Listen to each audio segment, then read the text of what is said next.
Bonjour mes frères et sœurs. Je suis dans une très grande joie et je ne sais même pas comment m'exprimer.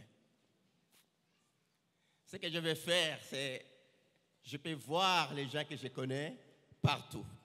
Et j'aimerais vous dire bonjour. Bonjour mes sœurs. Bonjour mes frères. Je pense qu'il faut vous embrasser. Si vous faites ça, donnez seulement moi juste un peu là.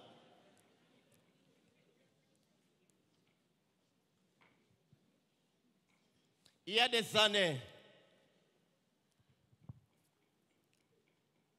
j'étais l'un de vous et je suis encore l'un de vous. Et mon numéro de membre de l'église, si je me souviens bien, c'est encore numéro 53. Pasteur Lamec, est-ce que tu te souviens du tien? C'est numéro combien?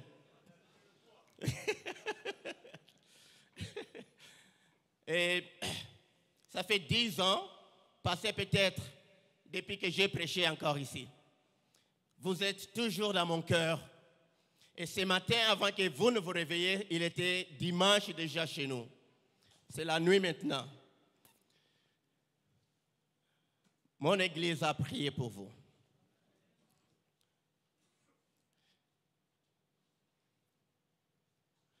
Cette semaine, c'est une semaine de célébration.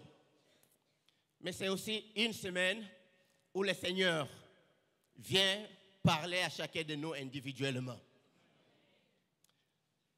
Les minutes que nous allons passer ici vont être des minutes qui vont changer de perspective, qui vont changer de vie, la manière de faire les choses.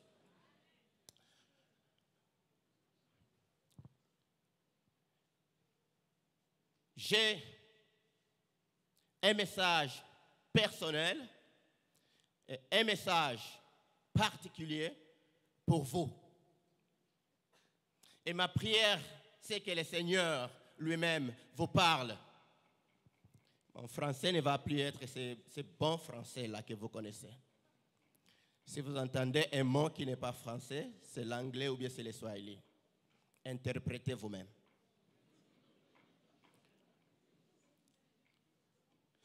Béni pour bénir, c'est le thème que le Seigneur m'avait mis à cœur pour ce café chrétien. Quand on a commencé à préparer.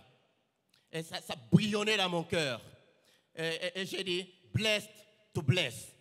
Tu es béni pour bénir. Pas béni pour être béni toi-même, mais un canal par lequel le Seigneur transmet une bénédiction pour ton frère et ta sœur. Je ne vais peut-être pas aborder ça aujourd'hui dans ce culte, parce que ce matin, il y a un message particulier pour le culte. Bien sûr, je vais intégrer cela dans ce message. Mais voici, avant que le Seigneur ne fasse quelque chose, il envoie toujours des hommes avant, des prophètes, afin d'annoncer ce qu'il va faire. Il a envoyé des hommes pour dire, attention, il y aura soit une punition ou il y aura une bénédiction. Il envoie toujours des gens. Et nous sommes comme des envoyés de Dieu pour vous annoncer les choses qui vont venir. Ce n'est pas seulement un message là, éloquent qui va vous faire du bien, mais c'est un message prophétique. Ouvre tes yeux, ouvre tes oreilles afin que le Seigneur te parle. Parce que nous ne sommes pas en train de parler d'une jeunesse, nous allons parler d'une génération. C'est une génération, de génération en génération. Nous ne parlons pas de la jeunesse, mais nous parlons de génération. Parce que le Seigneur, quand il nous regarde, il ne voit pas de jeunes gens. Et moi, je ne suis plus un jeune.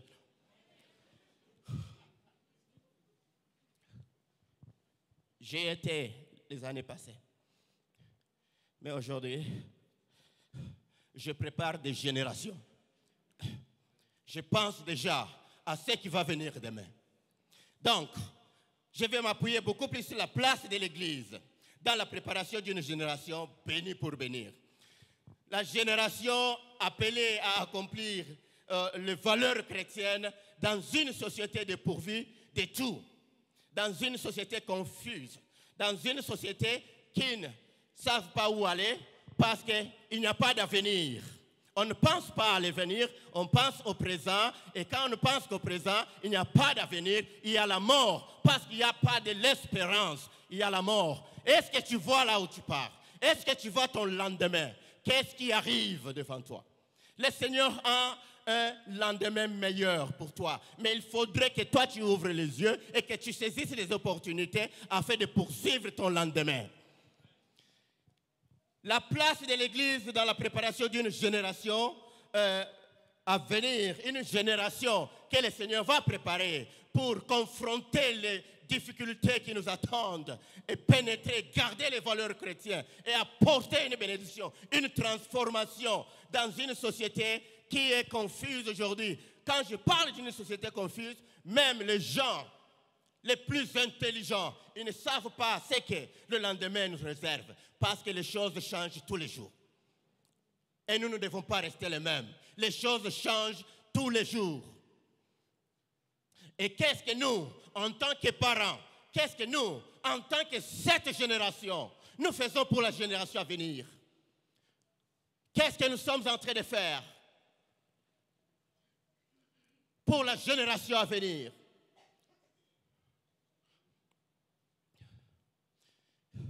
Ce message, c'est pour t'encourager à préparer cette génération. Ce message, c'est pour exciter ta foi. Et si tu n'as pas la foi, d'autres gens ont la foi. Moi, j'en ai. Parce que cette semaine est une semaine qui a ramené les gens qui ont s'assoyé ici comme vous et qui ont cru au Seigneur, qui ont poursuivi des visions et qui sont devenus des grands qui parlent au monde, qui sont devenus les grands dans les affaires, qui ont en train de transformer des vies, qui ont en train de faire des choses qu'ils n'avaient jamais pensées. Alors que dans le temps, c'était seulement des rêves, des prières, des foi. Rien d'autre que cela. Mais aujourd'hui, ce sont des réalités. Et notre présence ici n'est pas pour prêcher, mais pour donner le témoignage des choses que le Seigneur a fait.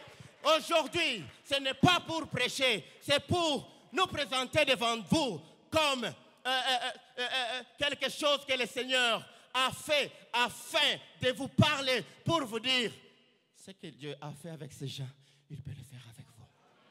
Et il va le faire. Et il va le faire. Il l'a fait parce que nous avons vu différent. Parce que nous avons persévéré. Parce que nous avons avancé. C'est une semaine de témoignages, de grandes choses que Dieu a fait, mais aussi une semaine pour partager les difficultés que nous avons traversées, afin que cela vous serve de modèle. La vie n'est pas facile. La vie appartient à ceux qui persévèrent, à ceux qui se tiennent et persévère.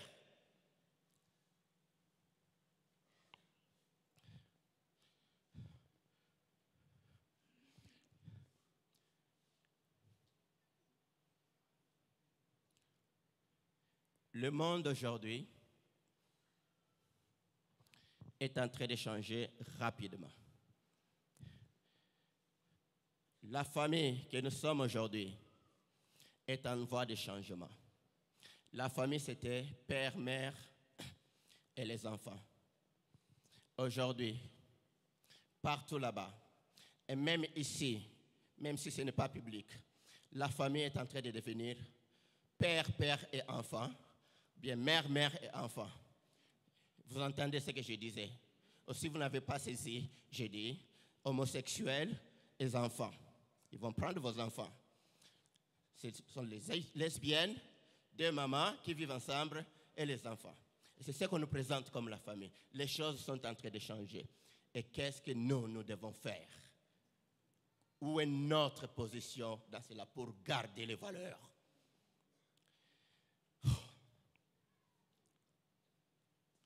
Le travail est en train de changer.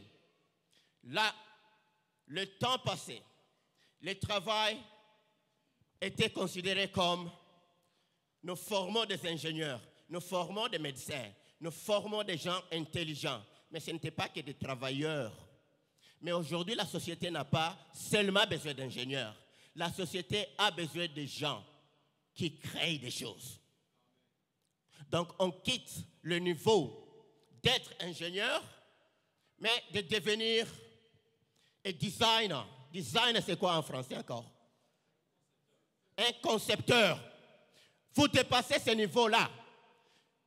Mais si nous ne sommes pas encore à ce niveau-là de former les ingénieurs, les gens capables de nous aider, de changer notre manière de vivre, notre manière de travailler, le monde est en train de partir, est en train de former les concepteurs d'idées. Vous concevez des idées et vous vendez vos idées. C'est ce qui fait les gens aujourd'hui des millionnaires. Pas parce que vous êtes ingénieur, pas parce que vous êtes médecin, pas parce que vous faites des affaires. Les affaires, c'est être un concepteur. Ce n'est pas seulement avoir l'argent, mais qu'est-ce que vous allez faire de cet argent-là? C'est là la société que nous sommes en train d'aborder. Et moi, je suis ici pour préparer cette génération-là. Donc, je vais au-delà de cela, au-delà de la jeunesse, au-delà de nous en tant qu'Église, vers le futur. Et ce futur-là doit se préparer aujourd'hui. C'est le temps maintenant. Mon temps, c'est maintenant, pas demain. Demain, je ne serai pas là. Hier, je n'étais pas là. Mais aujourd'hui, je suis là. Et c'est mon temps aujourd'hui. C'est votre temps aujourd'hui. Qu'est-ce que vous faites pour l'avenir? Qu'est-ce que vous faites pour l'avenir? L'Église est en train de changer. Les choses changent. Hier, on venait, on faisait les cultes normaux. Maintenant, tu ne peux pas même avoir les gens, un groupe de gens. Donc, les choses changent. Qu'est-ce que nous sommes en train de faire? Comment est-ce que nous nous préparons? Ou peut-être que nous allons mourir. Mais comment est-ce que nous préparons la jeunesse, la génération à venir? Où est-ce que nous allons? Où est-ce que nous les amenons? Quel est l'héritage que nous avons pour eux? Quel est l'héritage que tu as pour tes enfants? Quel est l'héritage que tu as pour l'Église? Quel est l'héritage que tu as et que tu vas laisser à ces gens qui n'ont pas d'avenir demain et qui doivent devenir des concepteurs d'idées? Vous étudiez les choses qui vont vous permettre d'aborder le lendemain avec confiance. Mais c'est un lendemain que vous ne connaissez pas.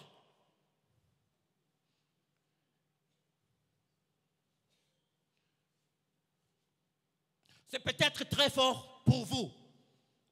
Mais en tant qu'homme de Dieu, c'est mon travail de vous exciter, de vous préparer à préparer le lendemain.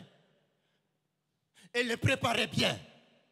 Le problème que nous avons eu, c'est que nous n'avons pas vu le lendemain. Nous ne nous préparons pas pour le lendemain. Nous voyons aujourd'hui, qu'est-ce que je vais manger aujourd'hui? Qu'est-ce que je vais m'habiller aujourd'hui?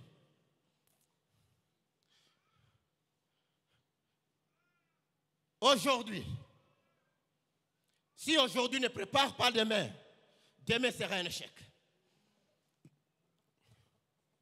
Moi, je vais partir un jour. Je ne serai plus là. Mais j'aimerais que quand je pars, qu'il y ait quelqu'un qui s'élèvera à dire, mon père m'a préparé. J'ai 2 très jolies filles. Ce matin, je les appelais, je parlais avec eux et je pleurais. Parce qu'ils n'étaient pas contents que je suis venu ici et je les ai laissés. Et ils sentent déjà mon absence. Mais je suis ici pour bénir. Parce que Dieu m'a béni pour bénir. Mais qu'est-ce que je prépare pour mes enfants demain?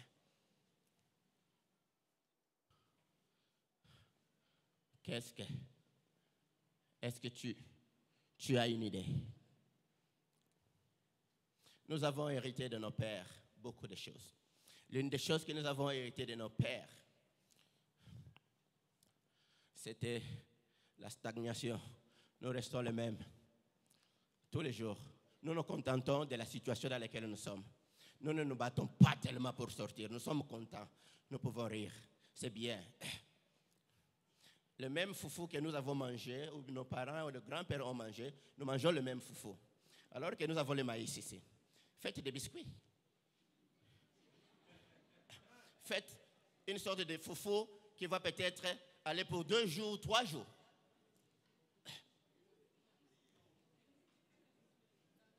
C'est le même foufou. le même ougali, la même manière de préparer le sombé, la même manière de préparer je ne sais pas quoi.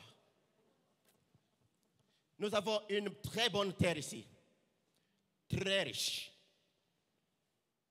Où sont les gens qui peuvent nous aider ici pour changer les choses ici?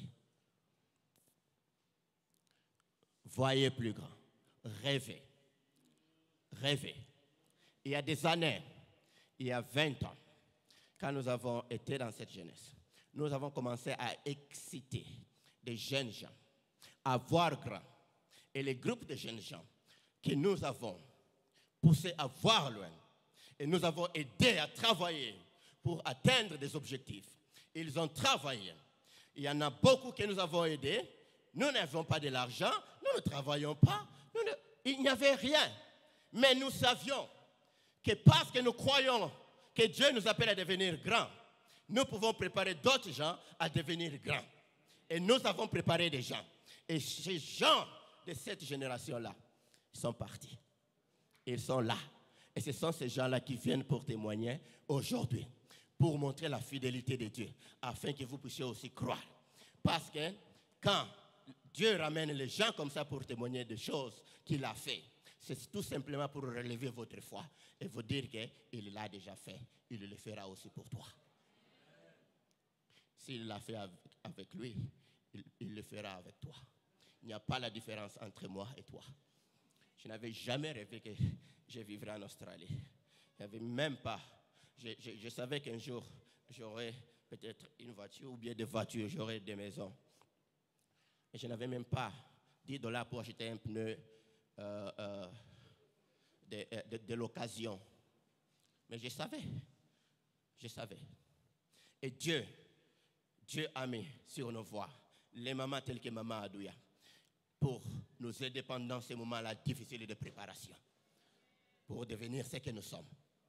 Dieu mettra des gens sur tes voies pour t'aider à franchir, pour t'aider à aller vers l'avant. Dieu n'est pas un menteur. Dieu n'est pas un homme.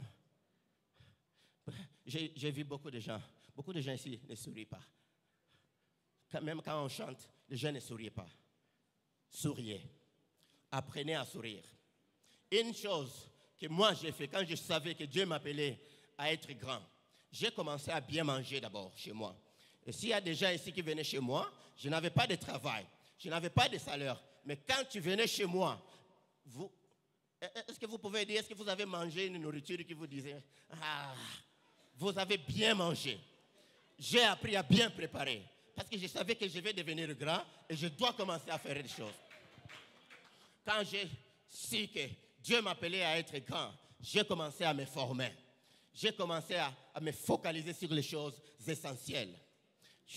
J'étais appelé à servir Dieu à temps plein, sans église. C'est-à-dire, il n'y a pas de salaire. Vous pouvez me demander comment est-ce que j'ai fait ça? Pendant des années. Je suis venu ici à Goma comme homme d'affaires, venu de Mbujimaï. J'ai grandi à Lubumbashi. Je suis venu ici comme homme d'affaires. Mais le Seigneur m'appelait. Le Seigneur m'appelait. Et quand le Seigneur vous appelle, vous commencez à avoir des problèmes et des difficultés. Tout ce que vous faites, ça ne réussit pas. Même les moindres choses, ça ne réussit pas. Parce qu'il vous veut. Il vous veut là, pas ici. Parce qu'il vous appelle là, pas ici. Il va vous former. Il va vous faire passer par des moments difficiles. Et nous avons passé par ces moments-là. Et nous avons tenu. J'ai toujours voulu avoir une très jolie femme. J'ai une très jolie femme. Quelquefois, les gens pensent que si tu épouses une blanche, tu vas épouser une blanche là.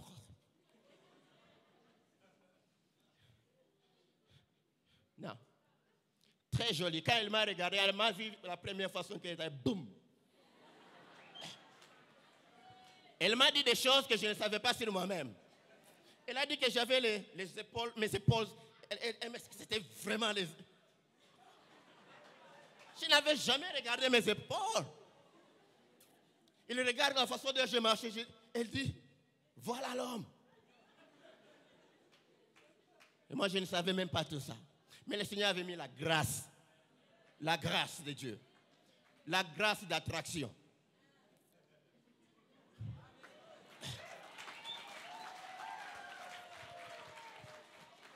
Ne te méprise pas, souriez. Ne te méprise pas, souriez. Même si tu dors sur terre, souriez. Le Seigneur a un plan. Le Seigneur vient à ton secours. Le Seigneur va te préparer à être grand. Le Seigneur est en train de préparer cette génération pour vous élever. Le Seigneur est en train de nous préparer aussi pour préparer une génération meilleure que nous. Moi, j'ai hérité de mes pères la corruption. Né dans la corruption, grandi dans la corruption. Mon père militaire de Mobutu, pour que nous puissions manger, il fallait qu'il arrête les gens sur la route et puis avoir l'argent pour que nous puissions manger. Dans tous les bureaux que nous entrons ici, c'est la corruption. Ma mère vendait l'alcool pour que nous puissions manger. Nous préparions de l'alcool. Mais à l'intérieur de moi, là, il y avait quelque chose de grand.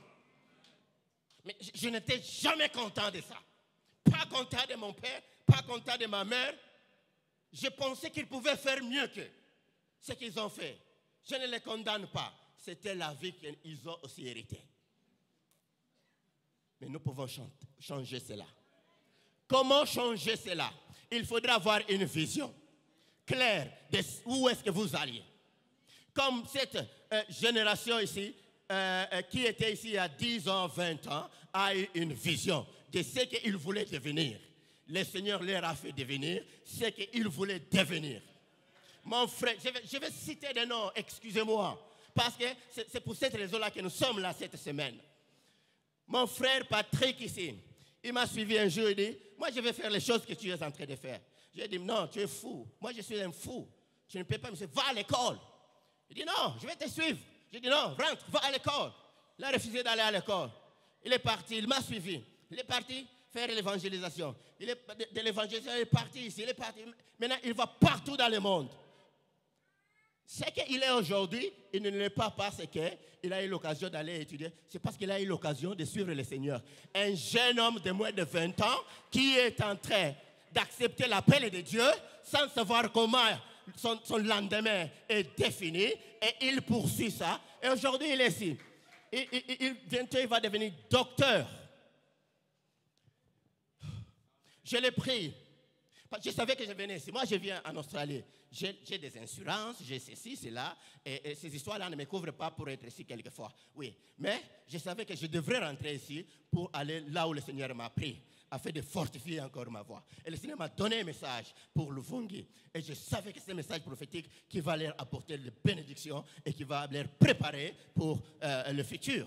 C'est une route dangereuse. C'est une route très dangereuse. Mais qu'est-ce que nous sommes dit? Le Seigneur m'avait déjà dit, il va me protéger, la main de Dieu est là avec moi. J'ai dit, non, je ne vais pas à Goma. Je vais d'abord là, en brousse. Là où il n'y a rien. Là où il n'y a que la mort. Mais il y a des gens qui vivent là-bas. Il y a les gens que le Seigneur veut. Vous voulez devenir grand? Soyez petit. Devenez petit. Et j'ai pris la vie d'un jeune homme, de Patrick. Je lui ai dit, Patrick, je viens à Goma, je sais que toi tu es américain là, mais tu viens avec moi. Je vais t'amener où c'est? À Luvungi, dans le danger. Et la chose pour laquelle la raison pour laquelle je l'ai amené là-bas, c'était pour l'amener au monument des missionnaires de la CEPAC à Uvira. Il y a un monument là-bas, je pense que le pasteur connaît l'histoire. C'est la meilleure histoire de votre église, de la communauté même de l'église dans le Nord Kivu. Ces jeunes gens de 20 ans, 21, 22, 23 ans ont quitté leur pays pour venir ici en Afrique. Ils sont arrivés à Uvira. Ils ont commencé à mourir avec la malaria. Il y en a une liste là de 6 ou 7 qui sont tombés l'une après l'autre. C'était des missionnaires. Ils ont donné leur vie pour que nous ayons la vie. Ils ont donné leur vie pour que toi tu sois sauvé. Pour que toi aujourd'hui tu sois ce que tu es. Quelqu'un a payé le prix. Vous voulez un lendemain meilleur? Payez le prix. Humiliez-vous. Travaillez. Il n'y a pas un lendemain meilleur sans travail. Les gens sont habitués ici à ne pas travailler. Venez chez nous, vous saurez ce que c'est que travailler. Moi, je travaille de 7 heures jusqu'à 22 heures tous les jours. Je m'arrête de travailler seulement pour dormir. C'est là que je m'arrête à travailler. Et quand je travaille, je ne m'assois pas seulement pour m'asseoir. Je suis en train de travailler. Vous devez achever des choses. Il n'y a pas le temps de discuter. Vous avez 30 minutes de repos, peut-être 15 minutes au milieu des heures. Et je suis en train de faire d'autres études. Donc, les gens vous travaillent.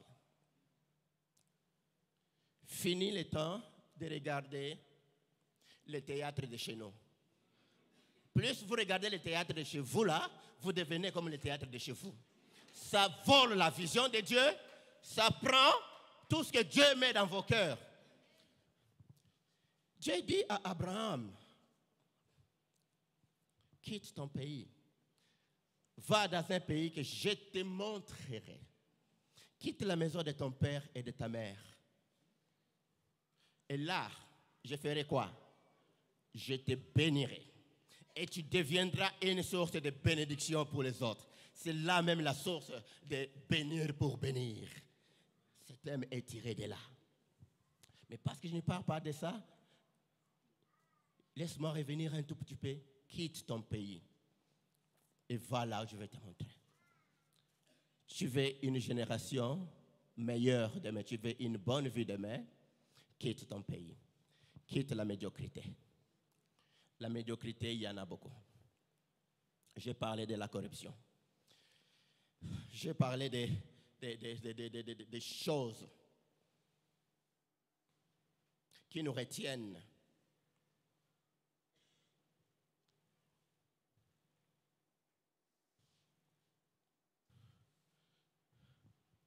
J'aimerais aussi dire, quittez l'étape de stagnation. Voyez grand, ouvrez les yeux, que Dieu vous ouvre votre cœur. Voyez plus grand, parce que le Seigneur est avec vous. Quittez votre pays. Je ne parle pas de quitter le Congo, mais quittez les mauvaises habitudes et préparez la nouvelle génération. La préparation, peut-être moi, je ne verrai pas les changements tant attendus. Mais si je suis un homme de vision, c'est-à-dire quoi? Je commence à préparer le lendemain avec les gens de cet âge ici. C'est petit, je pense qu'il a 4 ans peut-être. 4 ans? 5 ans. Arrêtons cette histoire-là. Je vais être béni et béni maintenant. Aujourd'hui même, tu vas voler. Tu vas mentir. Tu vas donner des fausses prophéties. Préparez l'avenir. Et si tu veux préparer l'avenir, changez votre langage. Comment est-ce que tu parles à ces petits ici? Parce que dans ces petits, je peux voir un président demain. Et ces petits, je peux les préparer à devenir président. Parce que dans cet enfant-là, je vois une reine. Et il faut que je prépare cette génération. Parce que nous avons hérité la corruption de nos parents. Nous avons hérité toutes sortes de médiocrités. Nous avons hérité les coutumes de nos parents. Je peux arrêter cela aujourd'hui. Si moi, je ne peux pas changer, je peux changer cette génération ici. Et je vais changer cette génération. Et je vais me battre jour et nuit pour que les choses changent demain. Et comment est-ce que je peux préparer cette génération? Comptez-les comme des gens, comme des hommes, pas comme les enfants qui vont là derrière. Ayez une vision claire.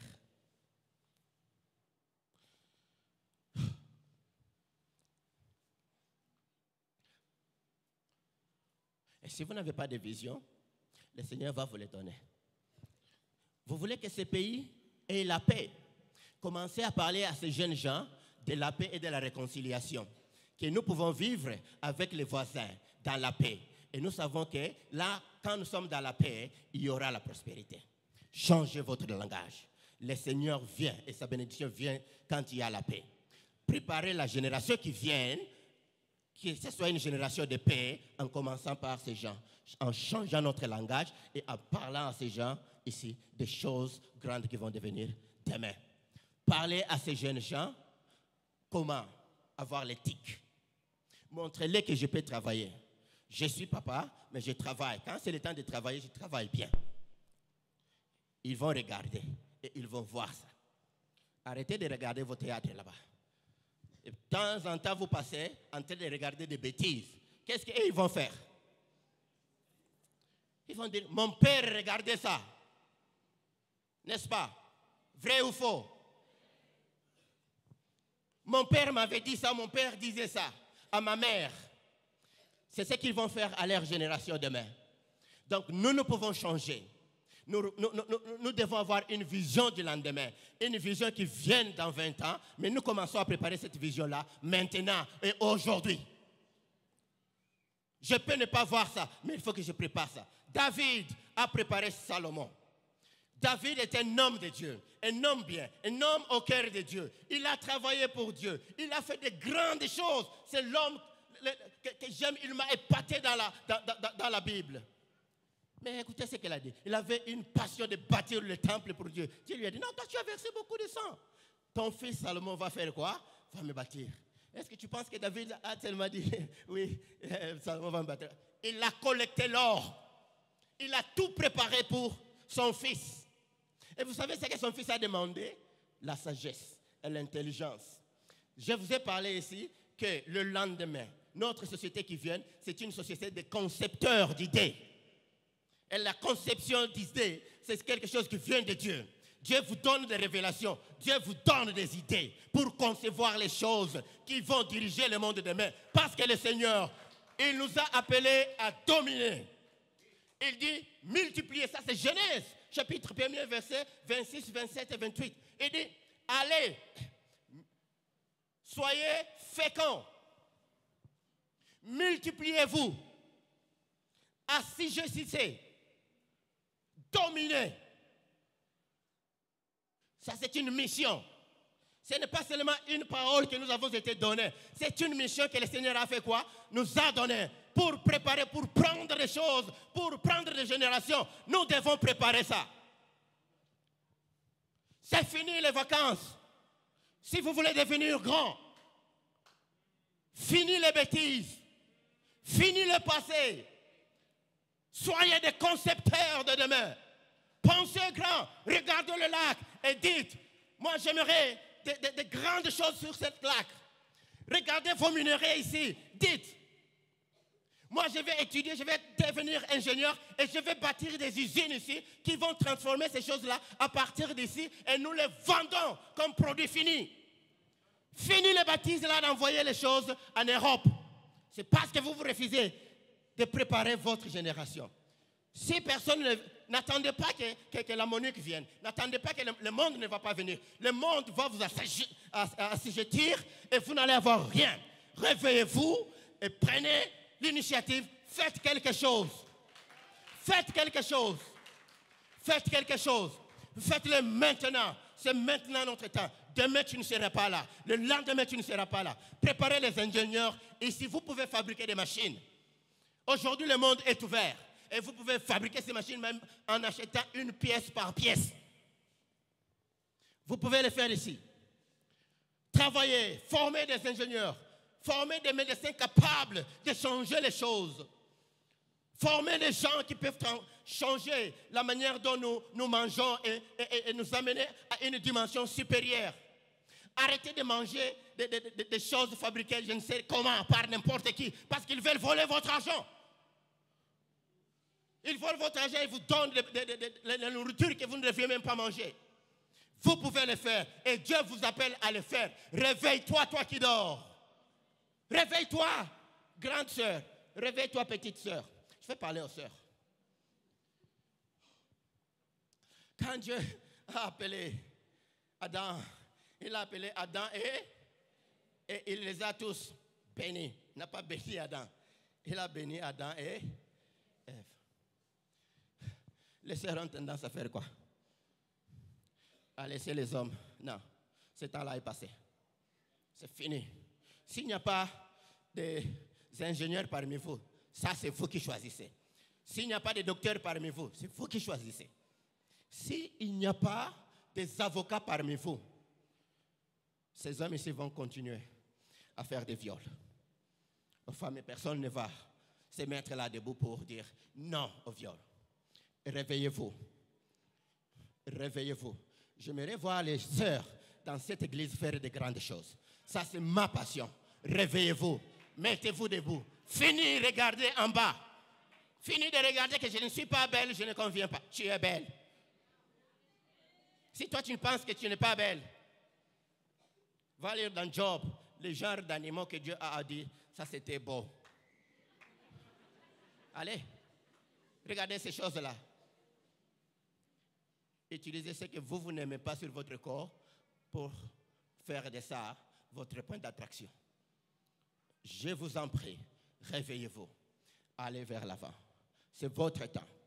Si vous ne vous réveillez pas, les hommes vont continuer à vous donner 10 enfants, 20 enfants, et vous n'allez aller nulle part. Parce que vous allez passer tout votre temps à chercher la nourriture pour ces enfants-là. Est-ce que vous m'entendez? Moi, je vous parle comme un père. Je ne suis pas venu ici pour blaguer. Je n'ai pas un message facile. Je ne vais pas vous donner un message facile. Je vais vous pousser à faire des choses. Et c'est votre temps. Je vais vous pousser à faire des choses. Ça, c'est ma mission. Moi, je suis un missionnaire. Je travaille avec les hommes les plus intelligents dans ce monde. Je vis à Canberra. Canberra, c'est ce que vous appelez Canberra. C'est la capitale de l'Australie. C'est là où toutes les grandes décisions se prennent. Donc, il y a des docteurs, il y a des gens intelligents. C'est là que je vis. Je ne les crains pas s'il faut leur prêcher. Je ne les crains pas. Parce que je sais que Dieu est grand. Et je sais que avant qu'il ne fasse quelque chose, il envoie un prophète pour prophétiser. Ça, ce message, tu peux l'inscrire dans ton cœur et aller te battre avec Dieu. Demande-lui si c'est vrai ou c'est faux. Vous voulez un changement dans ce pays? Un changement que vous n'avez pas préparé? Est-ce que vous êtes en train de préparer le changement? Le niveau de croire seulement n'est pas essentiel, seulement pour que nous puissions nous développer. C'est bon, ça nous amène au ciel. Mais pour la vie sur cette terre, nous devons utiliser le tout. La foi est nos mains. La foi est le travail. La foi est l'intelligence.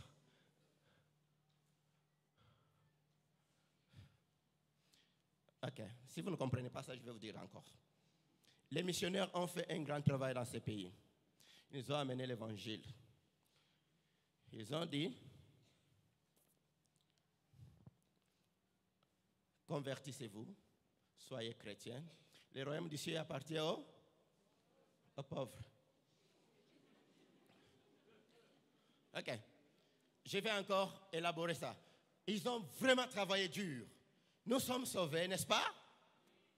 Nous allons au ciel. Moi, je vais au ciel et si toi, tu ne vas pas, moi, j'y vais. J'ai pris, j'ai la foi. J'ai une grande foi si tu ne sais pas. J'ai une grande foi. Les missionnaires nous ont donné des écoles. Mais ces écoles-là, c'était des écoles pour nous apprendre à lire et à écrire, n'est-ce pas? Ils ne nous ont pas enseigné comment chercher l'argent, comment nous développer. Ils ont amené des choses, ils nous ont donné des cadeaux. Et tout le monde fait quoi aujourd'hui? Donnez-moi. Même la foi que nous avons là, c'est Dieu donne-moi ça. Dieu t'a donné l'intelligence. Dieu t'a donné tout. Va travailler et Dieu va te bénir. Alors que tu travailles, alors que tu crées des idées et Dieu va te bénir. Non, non, non, non. Dieu, Ekita. Oui. Tu vas faire longtemps en train de prier et rien ne va descendre. Parce que tu n'as pas utilisé l'intelligence que Dieu t'a donnée. Du travail. Celui qui ne travaille pas, qui ne fasse pas quoi? J'ai encore combien? Ah, mon temps est fini. Alors, travailler. La foi nous amène au ciel, c'est bien. La foi nous ouvre des portes, de passer là où nous ne devons pas passer. La foi nous aide à détruire, à faire descendre les strongholds. What's that again? Les forteresses de l'ennemi. Parce qu'il y a beaucoup de sorciers. Parce qu'il y a beaucoup de gens qui ont la haine pour nous stopper. Oui, la foi nous fait descendre toutes ces choses-là. Mais l'intelligence, nous aidera à préparer notre avenir. L'intelligence nous préparait à faire quoi? À préparer l'avenir, à préparer le futur. Personne ne va le faire que toi. C'est toi, c'est ton temps, c'est maintenant. Les enfants là que tu tiens dans la main, ils n'ont pas d'avenir si tu ne les prépares pas. Ce pays ne va pas changer si tu ne prépares pas les hommes qui vont prendre le pouvoir. Et les hommes qui vont prendre le pouvoir, nous allons toujours avoir des problèmes peut-être. Mais ces petits ici, nous pouvons les préparer. Esther a été préparée par son oncle pour devenir qui? Est-ce qu'elle était préparée ou pas? Elle était préparée.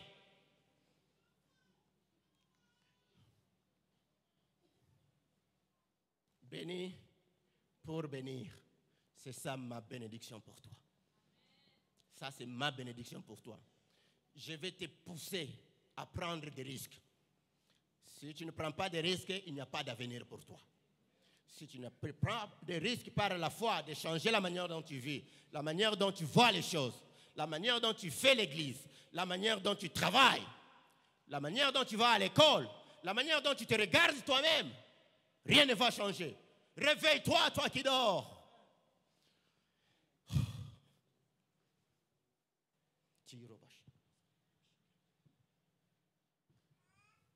Je vais clôturer avec Jésus-Christ lui-même, notre Seigneur. Il a vécu pendant 30 ans.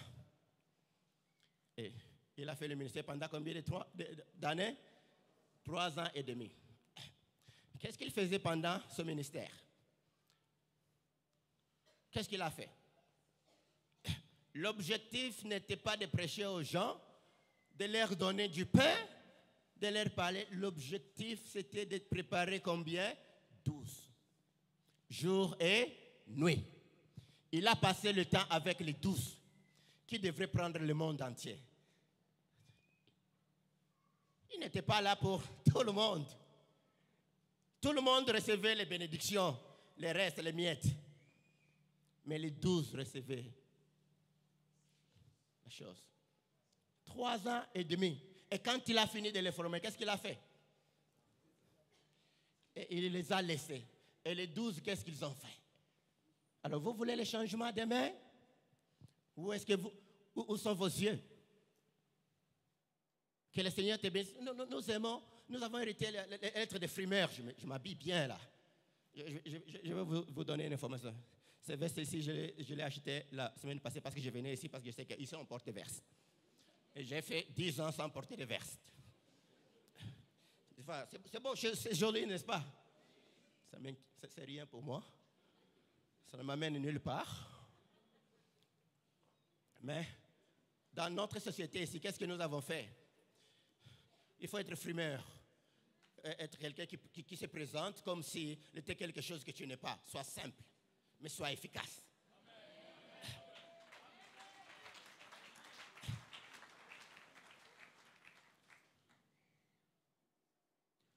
Ça, c'est ma bénédiction pour toi. S'il faut que tu détruises quelque chose pour recommencer à nouveau, détruisez la manière de penser, détruisez votre manière de vie et rebâtissez encore. Rebâtissez. J'ai vu ce passage-là. Lèvons-nous et bâtissons. Je sais quand est-ce que ce thème-là a commencé dans cette église. Lèvons-nous et... Ça, ce n'est pas seulement pour bâtir des bâtiments, mais pour bâtir des hommes. Mais pour bâtir des générations. Bâtissons les générations. Bâtissons les générations. Bâtissons les générations. Mettons-nous debout.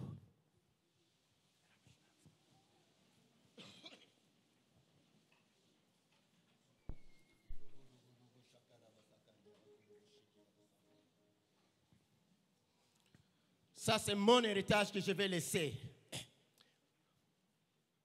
Préparer une génération qui va transformer une autre génération. Pas une génération qui va tomber dans les trous de la pornographie.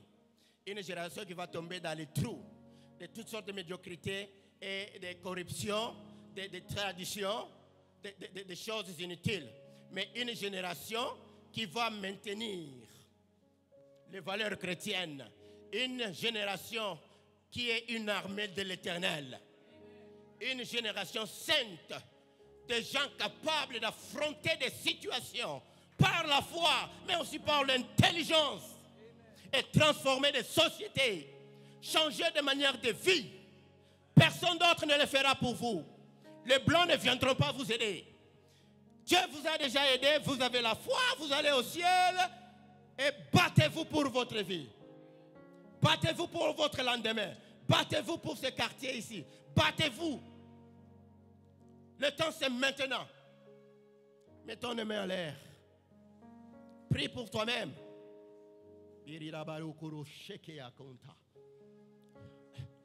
Maintenant c'est ton temps avec Dieu.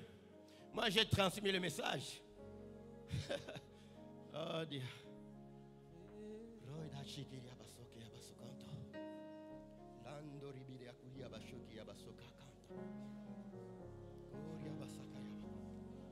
Ma bénédiction.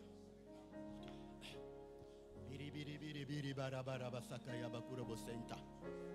Diri biri biri bishiki ya basukuro bosanta.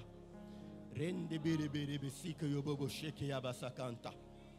Turobobo de kurobo sheki ya bakura bashan. Que ton règne vienne. Que ta volonté soit faite ici comme au ciel. Oh, hallelujah. Your will be done. Rodobo sheki ya bakuntara basekanta. Ronda baraba sheki ya basanta. Que ton règne vienne. Pendant que tu pries, garde tes yeux fermés. Moi, je pars au ciel. Si toi, tu ne pars pas au ciel, c'est ton problème. Mais je ne souhaite pas aller au ciel sans toi. Maintenant que tu es ici, tu es seulement en train de nous suivre et tu n'as pas Jésus-Christ dans ton cœur. Tu ne sais même pas ce que ça signifie. Tu es venu, peut-être que tu es né dans une famille chrétienne, mais tu n'as jamais accepté Jésus dans ta vie comme un Seigneur personnel. Parce que si tu as reçu ce Seigneur Jésus dans ta vie, tu le sais et tu peux me le dire. Je l'avais reçu ce jour-là. Quand je lui ai donné ma vie, j'ai pris la décision de changer.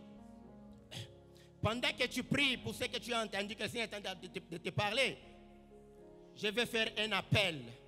Je ne veux pas que tu viennes ici, mais je veux que là où tu es, si tu veux recevoir Jésus d'abord, parce que tu ne peux pas devenir une bénédiction pour les autres si tu n'es pas béni par Jésus-Christ lui-même. Tu ne l'as jamais accepté dans ta vie. Avant que je ne prie pour d'autres groupes, j'aimerais prier pour toi parce que ce moment est un moment spécial pour toi. Mettez seulement les mains en l'air et je vais prier avec toi là où tu es. Mettez ta main en l'air. Mettez la main pour que je puisse voir ça. Merci beaucoup. Merci. Il y a beaucoup de gens qui mettent. Soulevez votre. Mais ça, c'est une relation personnelle que toi, tu as avec ton Seigneur Jésus-Christ. Répétez cette prière à haute voix et toute l'église va répéter cette prière avec moi. Mettez ta main en l'air. Dites, Seigneur Jésus, je t'aime aujourd'hui. Je ne t'ai jamais reçu comme Seigneur personnel dans ma vie. Aujourd'hui, j'ouvre mon cœur. Viens entrer dans ma vie. Pardonne-moi. Transforme-moi. Saint-Esprit, viens dans ma vie. Viens me donner la vie de Jésus. Je vais vivre pour Jésus. Je vais être une bénédiction pour les autres. Inscris mon nom dans le livre de vie.